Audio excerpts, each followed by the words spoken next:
আজকে অনেক দিন পরে তোমাদের সাথে ভয়েস ওভার দিয়ে একটা ভিডিও শেয়ার করছি। সুনয়না মেকওভার অ্যান্ড ব্লগ চ্যানেলে সকলকে স্বাগত জানাই। আশা করি সকলে খুব ভালো আছো। ভিডিও দেখে তোমরা বুঝেই গেছো আজকে ভিডিওটা কী নিয়ে হতে চলেছে। হ্যাঁ, শ্রাবণ মাসের প্রথম সোমবারে আমি কিভাবে পুজো করেছি সেটাই তোমাদের সাথে শেয়ার করব। আমি এখানে পুজোর সমস্ত কিছু আয়োজন করে নিয়েছি। ফুল, বেলপাতা, ফল, মিষ্টি এবং অভিষেক করার জন্য যা যা লাগবে সমস্ত কিছু দেখো আমি আয়োজন করে নিয়েছি। এরপর একটি পাত্রে আমি চন্দন দিয়ে ওং এঁকে নিলাম এবং একটা বেলপাতার উপরে বাবা মহাদেবকে স্থাপন করে নিলাম।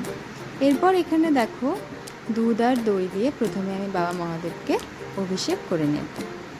এরপর দেখো মধু দিয়ে অভিষেক করে নিচ্ছি।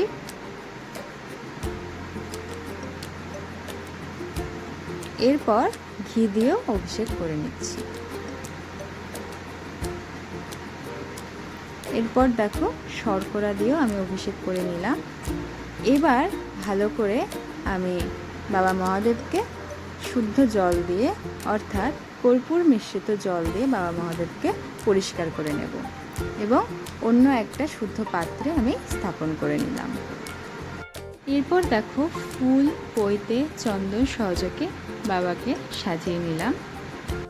এরপর বাবা ভোলানাথকে ওম নমঃ শিবায় মন্ত্র জপ করে ফুল ও বেলপাতা নিবেদন করে দিচ্ছি। এরপর দেখো বেলও নিবেদন করে দিলাম, যেটা বাবার খুবই প্রিয়। এরপর প্রথম সোমবারে আমি বাবাকে গোটা আতপ চাল নিবেদন করে দিলাম। এরপর জল, মিষ্টি এবং ফল বাবাকে নিবেদন করে দিলাম।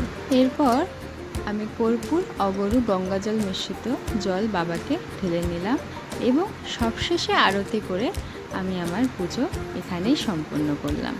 তোমাদের প্রথম সোমবারের পুজো কেমন লাগলো কমেন্ট করে জানিও। দেখা হবে আবার অন্য কোনো ভিডিওর সাথে। চলো, টাটা।